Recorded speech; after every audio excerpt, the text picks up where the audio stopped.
So, protesting oppression and state violence has always been central to Pride. No one is free until we're all free. And that includes the active genocide being waged against the Palestinian people. With that, I'd like to invite up some community members to speak.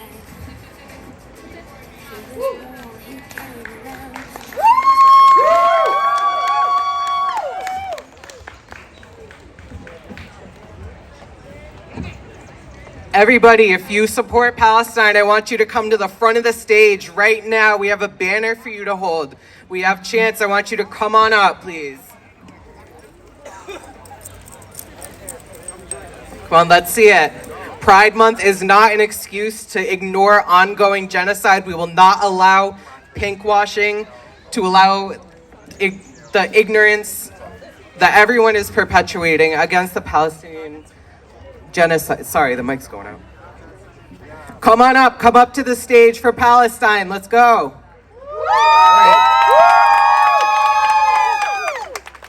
To the left and right of the stage, we have QR codes.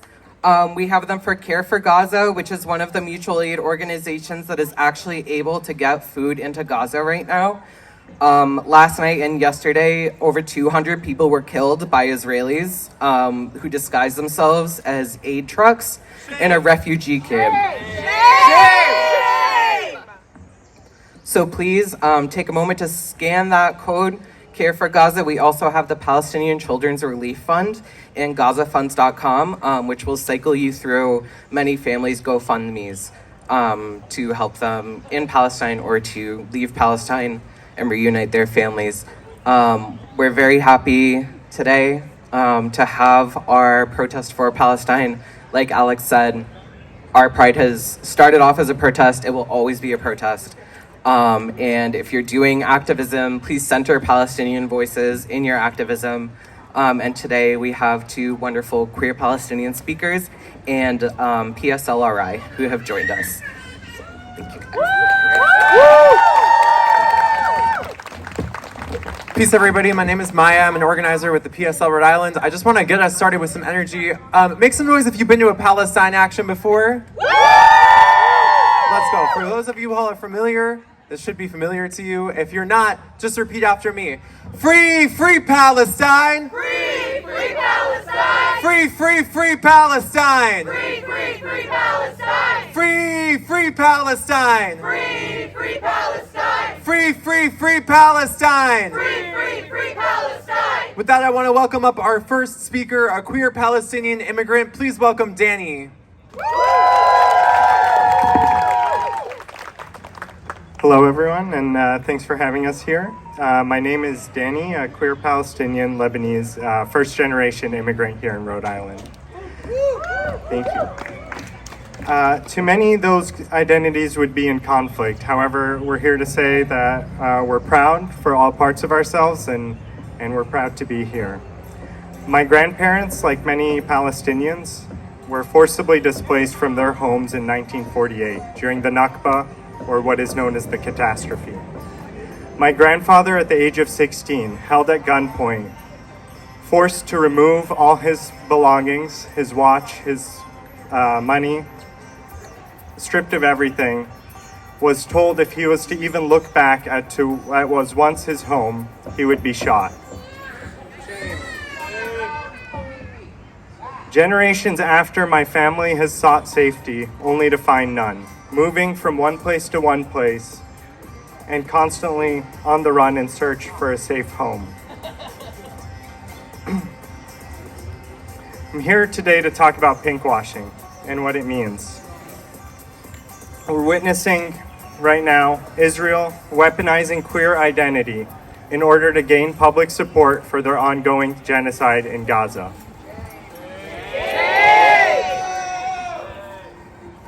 We are told as queer Arabs that we are not welcome in our communities and that our salvation will only come from Western ideals. However, it is the very Western and colonial belief structures that created a world unsafe for queer folk. It is rooted in the heteronormative and rigid social structures that colonists brought over to different indigenous communities. erasing their identities and slowly stripping away their culture. Even when it came to Islam, the rigid structures were a direct result of Western powers supporting and emboldening the far-right extremists and fundamentalists in order to crush populist and secular movements for freedom and equality. From the Taliban in Afghanistan, the Mujahideen in Iran, and even Saddam in Iraq, they were all helped funded by the US war machine to crush indigenous communities. Israel likes to describe itself as the only democracy in the Middle East, even as we're witnessing Netanyahu make himself a dictator and emboldening far-right Zionists in his own party.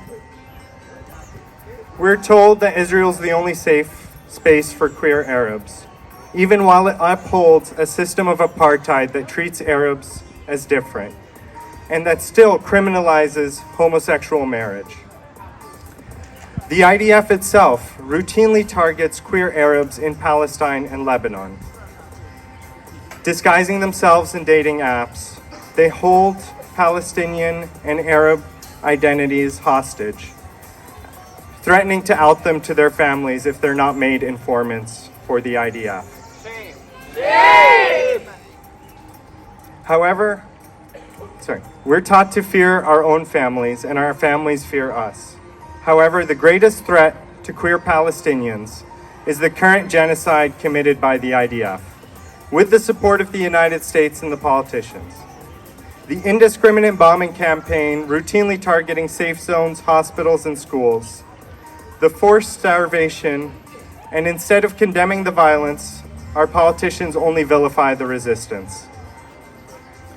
The same tactics created in Israel to crush opposition is being weaponized by the police forces here in the United States against queer folk and against students who are exercising their own free speech in opposition to the genocide. So as we celebrate this month of freedom that has come from a long and hard-fought struggles, we have to keep our eyes on Gaza and our hearts with the Palestinian people. There's no pride in genocide, and none of us are free until we are all free.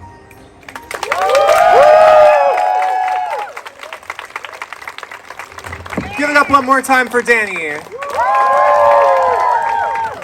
Let's make this into a chant, y'all.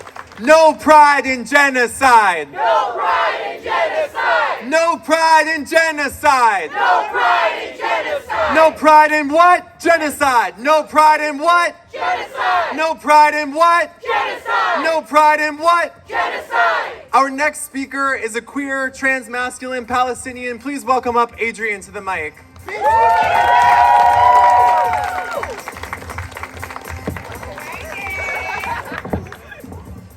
Daddy. Get it. Hi, I'm Adrian. Thank you for having me here today. My Arabic name is actually Fadat, so I'm actually going to go by Fadat today, All right, Dad. which ironically means sacrifice. Okay, thank you. Don't get nervous. Come on now.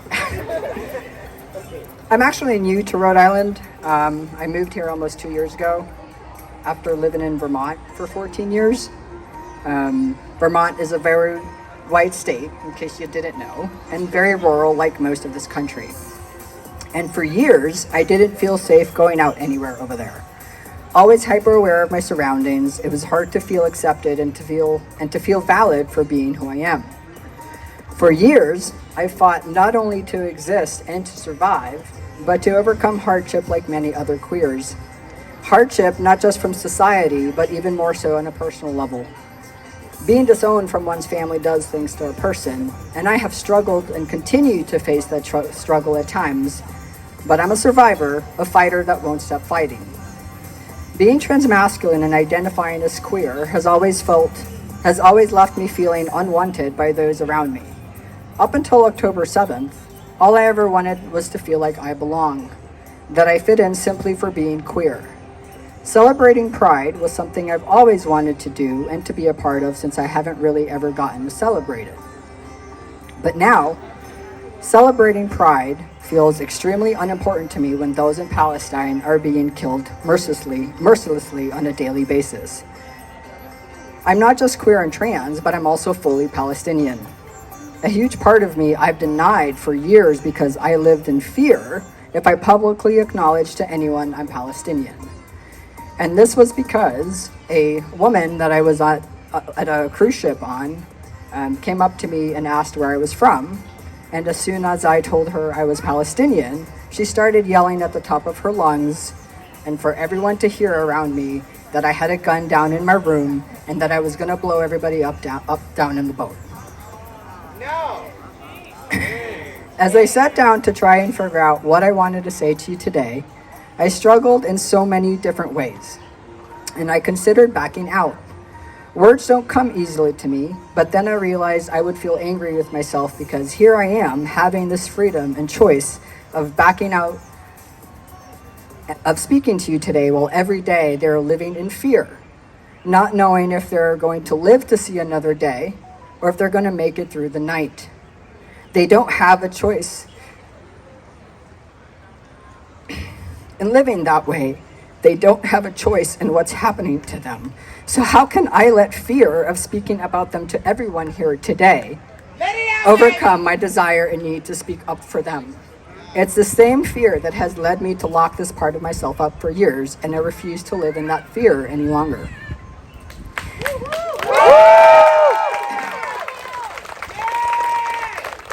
Let it out. Every day we watch and see so many horrible things happening, and what kills and breaks me over and over again are all the children and little kids being killed. The ones who are crying out for their parents as they search for them in piles of dead bodies. Or the ones that are starving and are happy to get even the smallest piece of candy or bread. Their faces are now filled with so much sadness and shock, and I haven't been able to do anything but grieve for them every day. So many young lives have been taken before they even got a chance to figure out who they are, before they got to live their dreams of being a doctor, a nurse, a lawyer, a mother or father even, or to just live a simple life. And lastly, they've been killed before they got a chance to be queer, if that's how and what they were feeling, but won't be able to experience it. How is that fair? Why is it that the lives of thousands of Palestinian children are worth nothing to the governments and politicians of the world? And especially to the politicians of this country. How can they sleep at night knowing that they've murdered so many innocent lives? To all the babies, kids, and children of Palestine that have died, we know, we as a world have failed you. Failed in protecting you from horrors you didn't deserve it all. Know that you're worth just as much as any white child, and know that your death will not be in vain. The world is responding now and fighting for you. We will continue to fight every day until we have won and have set us all free. Palestinians are known to be resilient, and they have a strong fighting spirit to overcome anything that comes their way. Yet they still greet you with nothing but warmth, love, and acceptance, regardless of what they've been through. I know this not just from reading and knowledge or even experience, but because I carry that same resiliency and strong spirit within me every day. Come on. And I will do everything I can to make people see the Palestinian spirit will not be stopped. That part. As others have said, no pride in genocide, no queer liberation without Palestinian liberation. Thank you.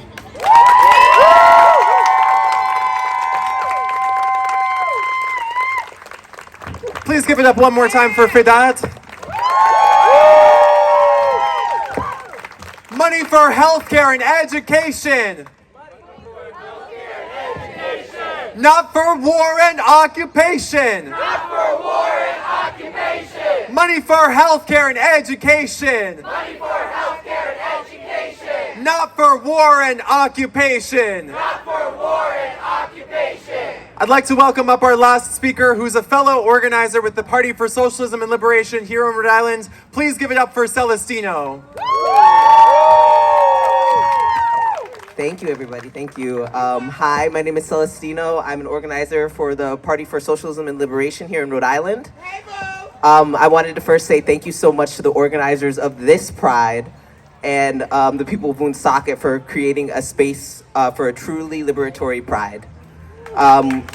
So the party brings greetings from Washington, D.C., where many of our organizers joined more than 75,000 people to surround the White House, forming a red line for Palestine. So, while we're here today celebrating the strides we have made for the LGBTQ freedom of expression in this country, we cannot forget the struggles of our queer siblings abroad who cannot fight for their rights because they are fighting for their lives.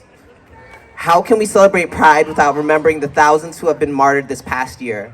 It's been 8 months since this wave of brutality has started, and still our government has refused to rescind its support for Israeli occupation forces. As the bombs and massacres worsen day after day in Rafah, it is the responsibility of those of us in the United States to do everything in our power to cut all U.S. military aid to the Zionist state and end genocide and occupation. How can we celebrate Pride without acknowledging how our government has failed to protect trans kids here in the U.S. as well? That government has made it de facto illegal for trans kids to exist in public spaces, mostly in the South, just as it tries to expand repression of those who speak out for Palestine. Free speech is reserved for the ruling class who want us to stay silent so they can continue to lie through their teeth. These same people claim to support kids by criminalizing trans kids and their families and defending barely conceived fetuses over the rights of their parents. They're deadly quiet when it comes to murdering the kids in Gaza. These are not people who defend children. We are, and we do so by saying, protect trans kids and free Palestine from the river to the sea. Palestine is a queer issue. It is a struggle for LGBTQ rights and a fight for all those who are oppressed in society. Those of us, those who are in the ruling class have tried to declare other or outside society for us standing up, fighting back, and demanding the rights of humans as they deserve. The struggle for Palestinian liberation is no different. For 76 years, Palestinians have faced being kicked out of their homes, forced from their lands, locked in jail cells and detention centers, and in open-air prisons. Interfaith marriage in Israel is as illegal as performing gay marriages, and Palestinians can be freely abused and oppressed by Israeli settlers with no consequences. The fascists in the Israeli government have referred to pride parades as abominations, at the same time that they've called Palestinians human animals. We say that we see this dehumanization for what it is, an attempt to divide us so those in power can stay in power and that the majority of society can remain in the service of the ruling class. Which is exactly why the fight for LGBTQ liberation and the fight for colonialism, the fight against colonialism, are so deeply interlinked. How can anyone fight for the right to be who they are if they're denied the right to even exist? We will not let our pride be co-opted by politicians and corporations. The people are taking it back. Next weekend at Providence Pride, we'll be marching for Palestine during the night parade and wanted to invite you all to march with us. Please follow us on Instagram at PSL Rhode Island for updates and to join in. This Pride, let's stand up for what's right and say no pride in genocide. Thank you.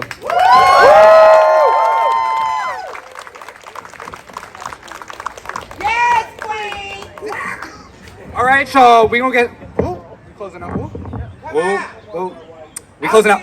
Huh? Come out! We closing out with some chants, y'all. So I'm gonna start with free Palestine. Free Palestine! I need a little bit more energy. Come on, y'all. Come on. Free Palestine. Free Palestine! Free Palestine. Free Palestine! All right, and then we got resistance is justified Resistance is justified when people are occupied. when people are occupied. Resistance is justified Resistance is justified when people are occupied. when people are occupied. Now we got a little new one, you guys. So from Stonewall to Palestine, From Stonewall to Palestine, the fight back is justified. the fight back is justified. From Stonewall to Palestine, From Stonewall to Palestine, the fight back is justified. the fight back is justified. And we got no pride in what? Genocide. No pride in what? Genocide. There's no pride in genocide. No pride in genocide. No pride in what?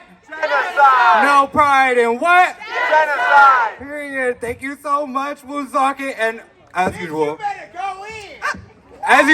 free Palestine, you guys. That part, right there. Thank you, everybody. If you are standing here today, your tax dollars are killing Palestinian children. Woonsocket Pride existed as a protest, and we are here to teach you to organize, to mobilize, and bring the left to Woonsocket. And we would be remiss if Palestine and our fight for the end to genocide and the only solution, which is a free Palestinian state, if we didn't work for that, what would we be doing as queer people? As long as the state exists as a means of oppression, it affects all of us. Thank you, everyone, for coming, and thank you so much. Give it up for our speakers, please.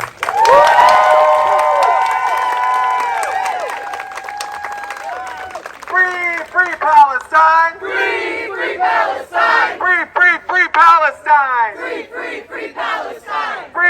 Free Palestine! Free Palestine! Free Palestine! Woonsocket!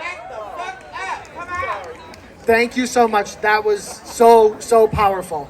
No one is free until we're all free.